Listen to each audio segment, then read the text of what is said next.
On the menu today, it's Julia Child's Eggs Benedict. Can't believe I haven't made this yet. Oh! Bon appetit. Back so soon. Another week has gone by. You know what? I kind of missed you. Welcome back to my home, everyone. And what is yours for this next little bit? And you know what? I've picked up a new JC cookbook. It's called Julia Child and Company. Now this book is from 1978 and it was released to coincide with the release of her new TV show called also Julia Child and Company. And this is her first cookbook to be in color. Now I bought the book used, so it has a smell to it. It's a good smell. I like that smell. And look at this, to our dear friends, Nan and Jess, bon appetit. Love Julia Child. How cool is that? I'm just kidding. It says Ingrid and Steve. Ingrid and Steve. I mean, it's a sweet gift, so thanks you two. The recipes in this cookbook are not just solely French this time around. There's like drawing inspiration from everywhere and anywhere. It's more just like general stuff. But what about Eggs Benedict? Isn't that French? You know what? It's not. I just found this all out. It's fascinating, but it was actually created in the city that I'm in right now, New York.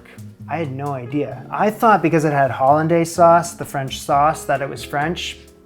No. Now this is where the confusion sets in for me, because when I moved to Europe and I was living in Brussels and Belgium, this is very close, but when I was living there, I would eat something like Eggs Benedict all the damn time. In fact, the very first thing that I ate when I moved there was something like Eggs Benedict. Here it is here. My first European meal was this. This is Eggs Florentine. Similar idea to Eggs Benedict, hence the confusion, but it's French and it's vegetarian and it's not Eggs Benedict. Anyway, we got poached eggs, Hollandaise sauce, ham on an English muffin. As she describes, that is a butter mop. And she's got a homemade English muffin recipe right here. You know, it's not mandatory, but I love giving myself more work to do. Just make a day out of it. So yeah, I'm gonna make those from scratch.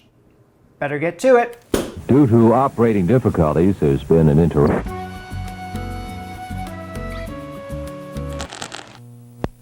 There's something about the way that this recipe is worded is just kind of confusing. You know, started off trying to make the homemade English muffins, but the recipe out of this cookbook confused me from the get-go. Even though I read it in advance, it said half a cup of cold water or cold milk if using raw potato. I'm not, we'll get into that. If you look at the directions here, it says beat the cold milk. But I'm not using cold milk, it says cold water. Half a cup of cold water. I believe that's what's going on here, but she doesn't really make it clear. Seriously, she says add cold milk into the instant mashed potatoes, even though she has, because there are so many other mentions of water in this book, when she omitted the word water here and just used milk, I couldn't get past that. Didn't recover from the get-go. She's got photos of what the batter should look like. It looks nothing like this, so it's her directions. I'm gonna add a little more water. And now I've wasted a few hours of my life fiddling around with the dough. Fiddling around with the dough that is just not right. And I even made a test English muffin, and this isn't right either. It stinks. It is the very beginning of the video. Have trust in me, I'll get through this one. But I just wanted to quickly gloss over all the problems that I've had in the last 2 hours. I need to take a quick cleaning break here to thank the sponsor of this video, Blueland. And for me to be sponsored by something like Blueland, I think that's a match made in heaven. Because I don't know if you knew this, but I'm synonymous with dirty dishes, and Blueland helps me clean those dishes with their dishwasher starter kit. Now, did you know that we're all eating and drinking roughly a credit card's worth of plastic a week? And with many common dishwasher tablets, there's this water-soluble plastic that coats it. Seems crazy, but not Blueland's. So when I'm washing these dishes, it's nice knowing BL's products have no plastic waste at all. Not only are they people and planet friendly, but they are also making my dishes clean. We're looking good. There's no single-use plastic in any component, from bottles, tablets, and wrappers to shipping, and they use only naturally derived and clean ingredients in all their products, along with a laundry starter kit, which helps me brave this dreaded basement communal laundry room. And you just toss one of these suckers in the drum, stains be gone. So Blueland's sharing a special offer just for my viewers. All you gotta do is click my link below to get 15% off your first kit. Thank you, Blueland, for sponsoring the video. Let's go from the top. 1/4 cup of lukewarm water, tablespoon of active dry yeast. Dissolve the yeast in the water. I need a foamy, bubbly layer on the surface of this. That's when I know this thing's alive. I need proof of life, so it's gonna take like 5-10 minutes. I'm using instant mashed potatoes. She gave me the option between this or grated raw potatoes. I was like, I gotta go instant. I'm just so curious. So I need 2 tablespoons. I think you can tell that this recipe was made in like the 70s just based on this ingredient alone. Half a cup of boiling water, and that's gonna soften it as advertised. So can I get a bowl? Thank you, you rock. Potatoes into the bowl. Here's that half a cup of cold milk. Active yeast, in it goes.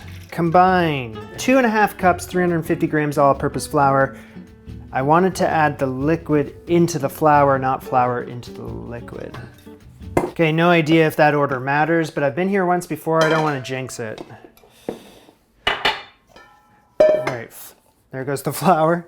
And then this goes into the flour. Mix this until a smooth batter forms. Should take around a minute. So I'm looking for a smooth, loose batter. That's what she describes, but that's what I was aiming for the first time. Found that it wasn't really working for me. She says it should be heavier than your usual pancake batter, but not at all like conventional dough. It's a bit thicker than what Julia has in the photos in her cookbook, but the first time around, that's what I was trying to match to, and then all hell broke loose. So I think I should just leave it like this. Make way for the beast. Whew. This is my precision oven. So the reason I have this is because I need to proof my dough for an hour and a half at 80 degrees Fahrenheit, 27 degrees Celsius. And guess what? The lowest temperature this oven goes down to? Exactly that. That way, I can do exactly what Julia's asking for. Well, she didn't have this, but I can stick to her time schedule. Hour and a half. Well, I'm well exceeded that, but you know what I mean. And we wait. After an hour and a half, the batter should have risen and large bubbles have appeared on the surface. It must be bubbly no matter how long it takes. Stir the batter down. 1.5 tablespoons of salt dissolved into 3 tablespoons of tepid water. Beat this vigorously for like a minute, and then I'm gonna cover it back up, put it back into the oven. Well over an hour after the second rise, it has risen again, and there's large bubbles on the surface. That's exactly what we're looking for. C'est bon. I have the other batter that I was working on earlier. Look how runny this is, and there's not nearly as many bubbles as that. So as Julia puts it, the batter is now ready to become English muffins. So let's just do exactly that. Over to the stove. May I introduce to you my griddle. It's carbon steel. It's glorious, but I've never used it on this show before. So let me heat it up to moderate. I mean, you could just use a frying pan. I got rings. These are specifically for English muffins. 3 inches in diameter. I'm sure you could figure out a way to just like free-form them, but I want to use these. Julia gives me the option between these or tuna cans, like what's left over from a tuna can. Just take the top and the bottom out and just use that. Bob's your uncle, if you had an Uncle Bob. I don't. So firstly, I'm just gonna butter up the griddle, as well as buttering up the inside of these rings. And I'm just gonna just do 4 for now, see how that goes. So Julia says nothing about adding some cornmeal to your English muffins. I love English muffins with cornmeal, so I figure if I do half of them with cornmeal and half without, then we get the best of both worlds, Julia's and mine. While that butter is just kind of cooking away, you wanna get your dough in here. She says, can't talk, what am I doing?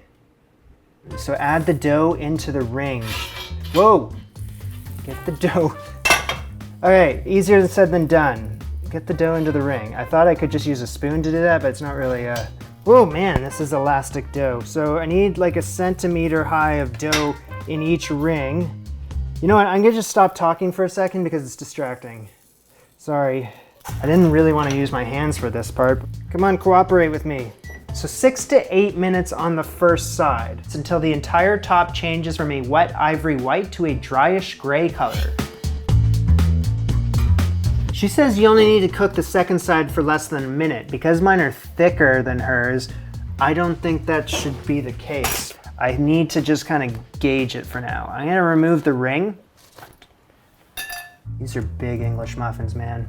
They need to reach an internal temperature of 200 degrees Fahrenheit, according to the internet. And once they do, I still don't know if they're gonna be cooked all the way through, but I guess that's a good indicator.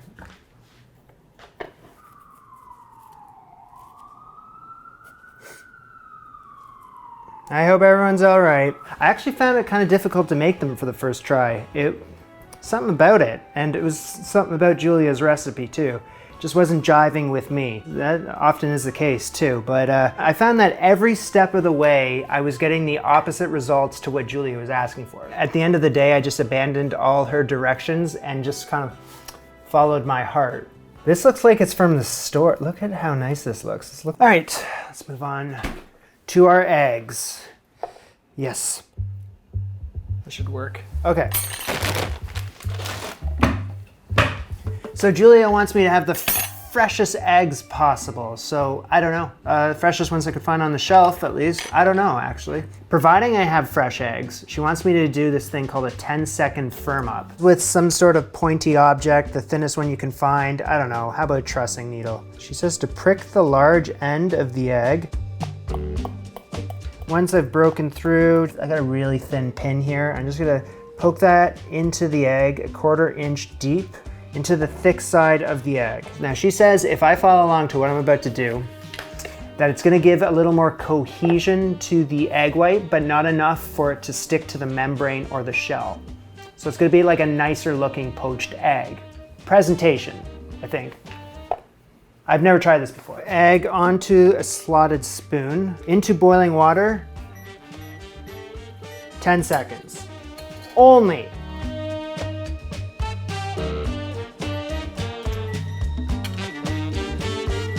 We're done with whatever that was. Now I'm gonna poach. So for every quart you add 2.5 tablespoons of vinegar. I like to do this when I'm poaching eggs. Add it into something like that. So just to like a very early boil here. How about that, Julia? And I'm gonna bring that to a vortex. Stir the water with a wooden spoon. Bring it close to the water as I can get. Drop in that egg. So leaving that at the barest simmer for 4 minutes. Julia, that works. The egg white is really just kind of sticking together there. Looks like a plastic bag in there. Add it to a bowl of cold water. I've never poached eggs that look this good before, and it's because of the amount of vinegar that I added. She says that when you add the vinegar, it helps coagulate the egg whites as soon as it hits the water. In goes the egg. Look at that, dancing. Keep that at the barest simmer for 4 minutes. Drop that into my bowl of cold water. Here is a slice of ham. Since I'm only making the dish for just me today, I only need the one big slice, and then I can kind of work with this. Yeah. I have a cookie cutter. Same diameter as the English muffin. I'm gonna cut out 2 pieces of this ham here. This is the first for me, it might be first for you too. Cookie cutter with the ham. What have I done here? I shouldn't have just... This looks like something out of McDonald's. All right, so she's asking for rounds of boiled ham. That's what this is. Anyway, that's what I've done with the ham, so I gotta live with that. And then with leftover ham here, I need 2 tablespoons of finely chopped ham. Next up, minced parsley. All right, so I got some really nice looking parsley. No one ever talks about parsley. It's so nice. Finely minced. Look at how nice this hard-boiled egg is. I need to chop it up. The parsley's gonna get combined with this anyway, so it doesn't matter if it's still stuck to the knife. If you're wondering where the hell I'm going with all of this, you'll see. Frying pan, some butter, melted on a medium heat, the ham rounds, as well as the chopped ham. Lightly saute this all up in the butter.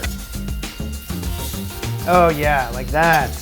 Beautiful. So I'm liking the looks of that. I'm gonna turn the heat off, get a lid on. Off the heat, just keep it warm. Okay, so this is what's gonna happen, okay, everyone? You wanna get all your ducks in a frickin' row.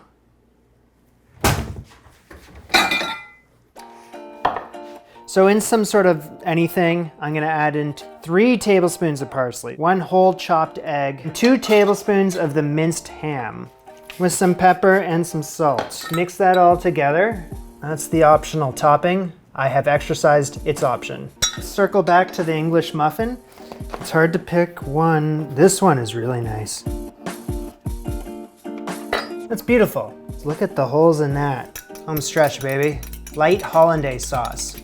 Such an easy sauce to make that I think it's best done at the last moment. Otherwise, I would suggest a regular Hollandaise. No, I'm good with the light. I'm the only one about to eat this, so I only need half of the light Hollandaise sauce. That sounds about right. Splitting an egg and 1 egg yolk. Whisk that together furiously. 3 different pans that she needs me to use for this. Julia. Small saucepan, I have 4 ounces of butter. I need to get this bubbling hot. First burner has been occupied. Into the rinky-dink measuring cup, a tablespoon and a half of lemon juice, and then I'm gonna need a tablespoon and a half of water. Into another small saucepan goes the lemon juice and water, and a 1/4 teaspoon of salt. I'm gonna bring that up to a simmer. In the last saucepan, I have my half an egg and egg yolk. Medium heat, vigorously whisk together the eggs. Keep it whisking till they're pale and thick. Gradually add in the hot lemon juice by the droplets. Keep it stirring, reaching all over the base of the pan till that's a foamy, warm mass. But once you start seeing steam come from it, turn it off the heat. By the driblets, I gotta pour in the bubbling hot butter. That's all the butter. Needs to be a thick, creamy, light yellow. Yes. A little more salt, a couple of cracks of black pepper, a couple more drops of lemon juice. Keep the heat off, but keep a lid on. Keep it warm. I need to warm up the eggs. All right, so I need 2 of them. Into the simmering salted water. Okay, we're gonna have to start cleaning up at the same time as you toast the English muffin. It's all about keeping that hollandaise sauce warm so it doesn't split. So while you're just on the last stretch here, very carefully remove those eggs. Those eggs need to dry a bit, so just have them on paper towel. Toasted English muffin. Butter it, butter that up. Oh yeah, need those pieces of ham. Okay, get those eggs on top. And then the hollandaise sauce, big dollop on top of each.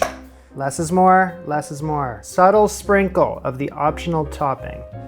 Yeah, kind of pretty up the plate a bit. Good idea. And just to match Julia's plate there, she's got some sort of green, baby arugula. For the win. Order up!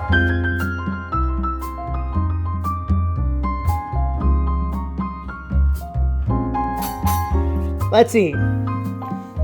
Oh, yes, that's what I'm looking for.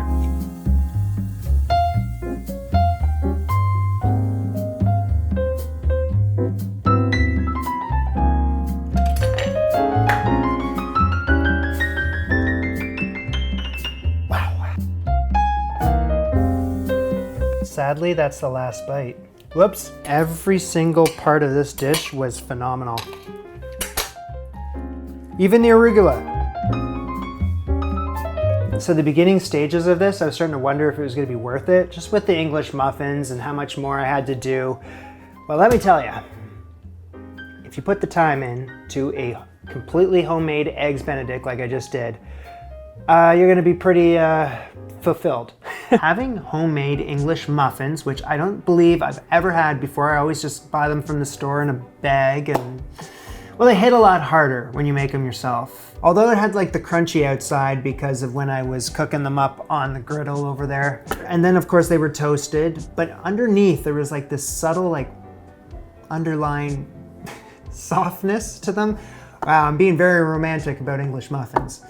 As well I should be, because Julia says, let's not be muffin snobs. Store-bought are excellent, but homemade are simply something else. Another great thing about this dish was the fact that I made the hollandaise sauce and then seconds later, it was on my plate and it was just velvety smooth. Best part was the tanginess and the buttery flavor to it. I'm using my hands a lot to describe things. I must be very excited about this dish. Splitting of the egg yolks, that's also a big highlight too. That went very well. So did the ham. So did this thing here, the optional topping. This should not be optional. It should be mandatory. 10 out of 10 knockout dish from old Julia Child here. Although we went our separate ways at times throughout the day, we managed to find each other in the end. That's what we always do, right? That's why I love her. That's it. That's all. This was Jamie and Julia. Bon appetit. Au revoir. Fresh but cold muffins freeze beautifully and keep freshest when stored frozen.